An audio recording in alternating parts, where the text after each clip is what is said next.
Here lately, everybody's been posting videos about the rigors of being self-quarantined from COVID-19 and what a hard time they've been having. For some of us disabled people, we spend a lot of time at home anyway, so it really isn't much of a struggle for us. Thought I'd do a video on, MS and COVID-19.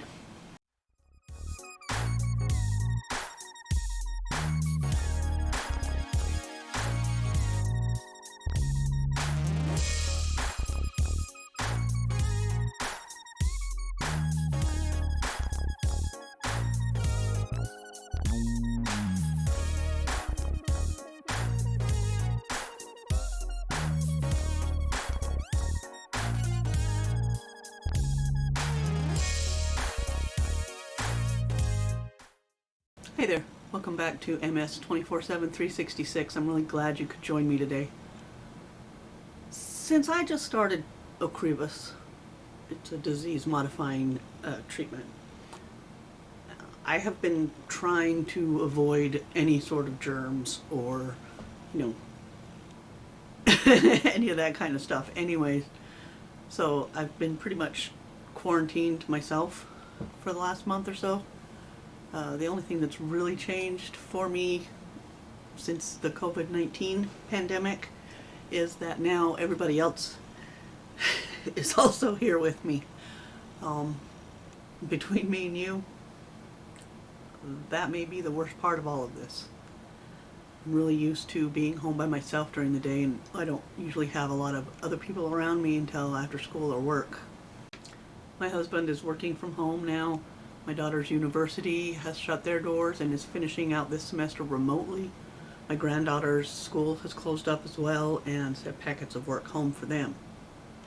Where I live hasn't actually had any confirmed cases right now, but it seems to be getting closer every day. Shelves in the stores are pretty bare from what I've been told. Since I don't do the grocery shopping, I don't really have any first-hand knowledge of that. It's hard to know what the proper response would be for something like this. But again, like I said, we don't have any documented cases where I'm at, but they are getting closer. So what would be an appropriate response here? Preferably not panic, but I think it's a little late for that. I do think the pandemic panic that took over has been a little out there. Why was toilet paper the first thing everybody thought to stock up on? No, why not rice or beans? I don't know. I have found much of it baffling, to say the least. It is important to know, some of the information I have found on what a person with MS should do to reduce your risk. Well, I actually got it from the National Multiple Sclerosis Society website, and this is just some of them.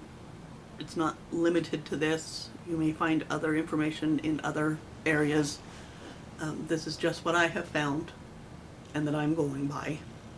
The World Health Organization recommendations include: wash your hands frequently with soap and water or an alcohol-based hand rub.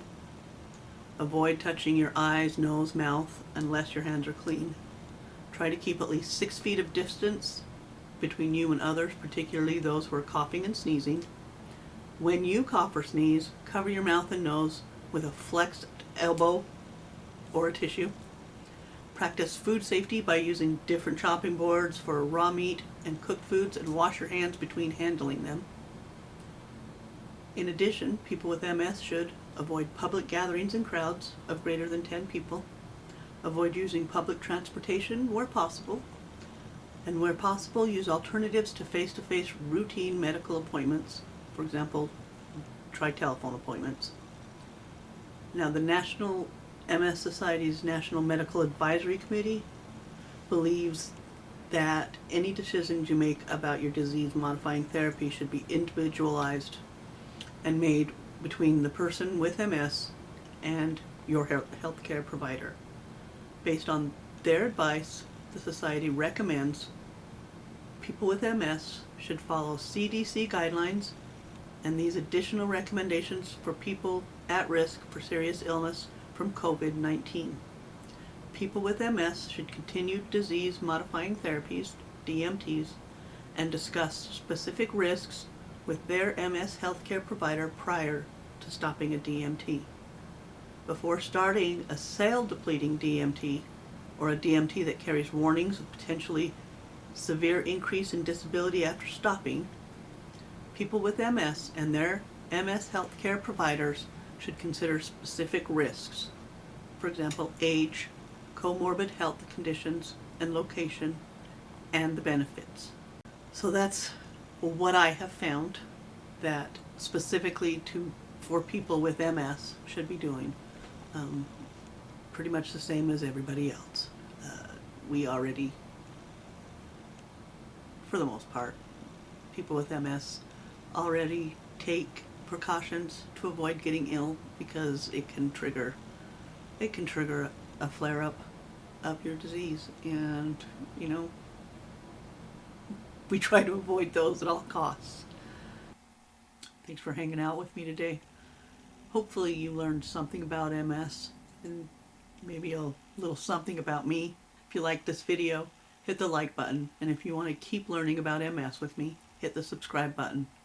If you want to know when I upload a new video, you can hit the notification bell. Remember, life doesn't stop just because you have to. Stay safe.